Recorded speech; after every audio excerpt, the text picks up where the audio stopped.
him waver or give you any body language that would make you think he was questioning his chances to evade this thing.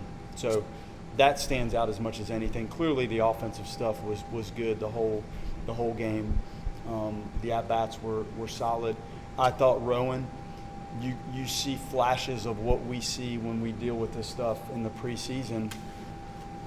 There's more in the tank with him, but that's a power 93, 94, 95 mile an hour freshman left-handed arm with a nice, tight, hard, late breaking ball. So it was good to get him in there. And then that was more of what we had seen out of Tejeda leading up to this. He can still be cleaner. Like he's coming off of some of the fastballs not staying in his lane real well, but much better today. And I'm just proud of the at-bats. Like it wasn't a good feeling early in the game. You guys felt it. We felt it. And, their team last year was spectacular, and they handled us.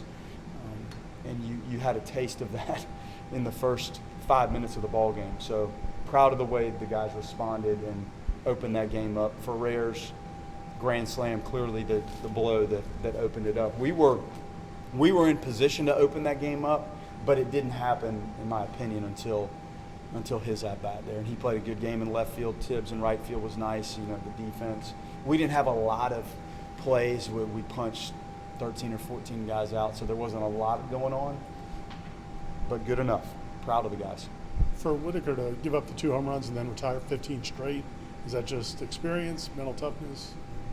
Yes and yes. And he tried to stabilize everything he was doing on the mound. Like, you almost feel like when that's happening, did they know what was coming somehow? Had they prepared? Everything that we prepare for is available on video. Like, it's not just something you're asking the opponents for scouting reports. You see it. So you just need to make sure you're clean with everything you're doing and your grips and your positioning of your glove, and that we're doing the right thing behind the plate. And I think that was in play for him, obviously, in the first inning. Like, is there something I'm doing that's tipping this? I don't think it was tipping it, like, with the actual release. I think if it was anything, it might have been before. But he stabilized and clearly figured it out on his own. It was good. Double-digit runs, and I believe 5 out of the 6 of your last games. How good is it for you to see that consistency this early on in the season? And if you could point to something, what's working? Well, we talked a lot about balance in the lineup. You have a pretty good group of lefties and righties mixed. It's hard when you're pitching. You can't really get into a consistent rhythm because you're not facing 3 or 4 righties in a row or 3 or 4 lefties. Just the visual and the look and the feel. It gets a little tougher when you have competitive left, right, and you can jog it. I'd start with that. The guys work really hard at this. We've talked about it before. Like, the hours they spend on their offensive game and looking at video, and the assistant coaches prepare the scouting report. So we have an idea going into this, like what the arms are going to look like. The work in the cages, we've improved the cages, and we've upgraded some of the things we do down there for player development. And you're seeing some of the players develop, which is a huge part of this. Recruiting, talent acquisition, warfare is part of it. Like, you have to try to continue to bring really good athletes in. I think that's a part of it.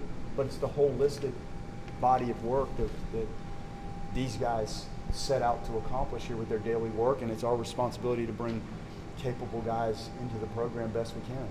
He's obviously always had the tools, but how much have you seen Jaime's approach evolve since you've been here? He's very aggressive. Like, he's got an aggressive approach, and that's dangerous.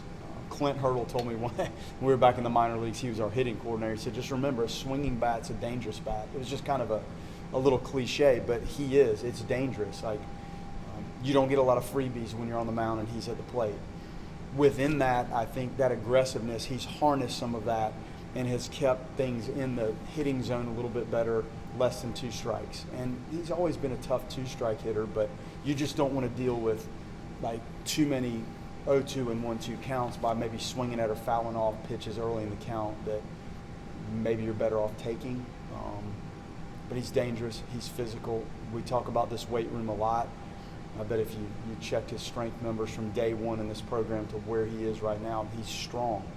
And he stays in there and stays on the ball, and that's why he does he does damage to all parts of the stadium. So it's been good to watch that. Hampton is 25 for 50 in the season. 50 at bats. I didn't know that. 50 at bats hitting 500 is kind of ridiculous. For any level. Yeah, it's hard to do. It's hard to do. And he stays on the ball and stays inside it. And he's chopped some balls to the left side. And when he gets down the line, like when he opens it up, he can run. So he's had some infield hits. There's just a lot going on, and he has reduced his strikeouts. And when you're that physical and you can run and you have that kind of power, putting it in play is a game changer, and it has changed.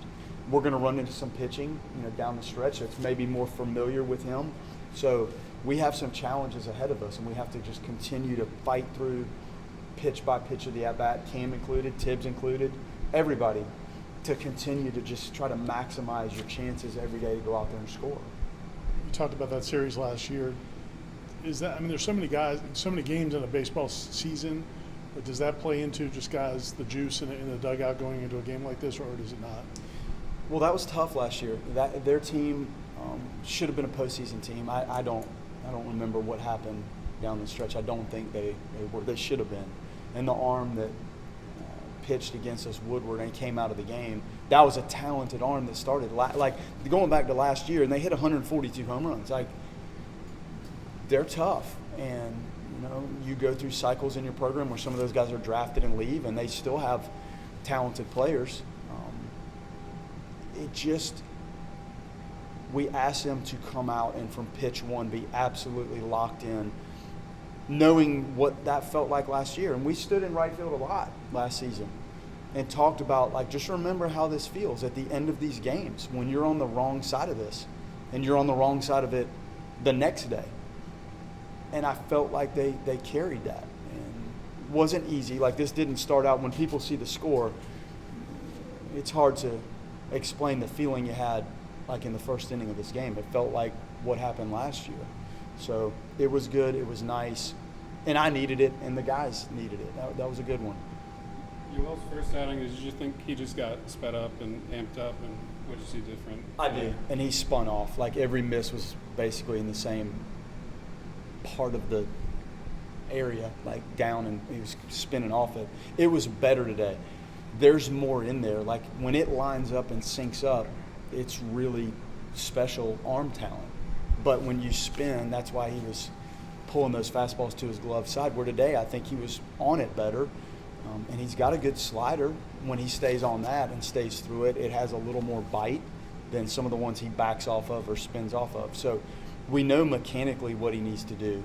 He just has to go out and be aggressive and attack and stay with the mechanics that they work on so hard in their drills and bullpens, making sure that you're staying within that. And let the game adrenaline dial things up for you, but you have to stay synced to what you're trying to do when you're in these game settings. Gavin posted an update on his Instagram, but I guess do you have an update on that? Yeah, he had Tommy John surgery, successful.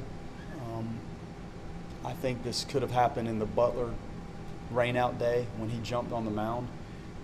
Unfortunately, that surgery is far too prevalent in our sport. If we can ever, not here, but if we can ever figure this thing out, it's an unfortunate injury that sets guys back. There's different types of procedures now. So the timeline of this, you're still looking at the better part of a year for that procedure. And it's unfortunate because you guys never got to see in a game what that looked like. And he had a lot of good baseball ahead of him. It was making strides, in the outings. They were getting a little better and a little cleaner.